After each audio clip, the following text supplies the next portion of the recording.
সম্মানিত ভিউয়ার্স, আসসালামু আলাইকুম। আমাদের আদমপুর যুব সমাজের উদ্যোগে কিন্তু আজকে আমরা কিছু ইফতারি বিতরণ করা হচ্ছে। যতটুকু সাধ্যে কুলিয়েছে ততটুকুই ইনশাল্লাহ করছে। এই যে আমরা কিন্তু অলরেডি কার্যক্রম চালাচ্ছে। এখানে ইয়াং জেনারেশন সবুজ, সোহরাব, উজ্জ্বল এবং মিজানুর রহমান কিন্তু উপস্থিত আছেন।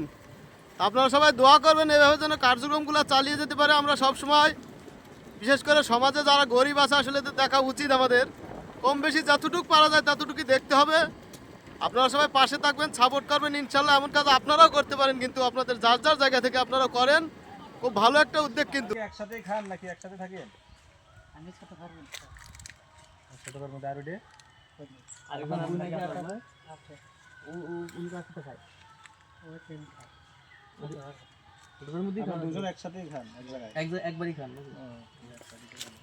তো সম্মানিত দর্শক, আপনারা দেখতে পাচ্ছেন আমরা আদমপুর মল্লিকপাড়ার থেকে শুরু করে কিন্তু আমরা শেষ পূর্ব পর্যন্ত আমরা দেওয়ার চেষ্টা করব। এখন এখানে পার্সেল আছে 19টা মতো। তো মানুষ আসলে গ্রামে যতটুকু গরিব আছে ততটুকু দেওয়ার চেষ্টা করছে। এ সবুজ রহমান, ঠিক আছে পাশে।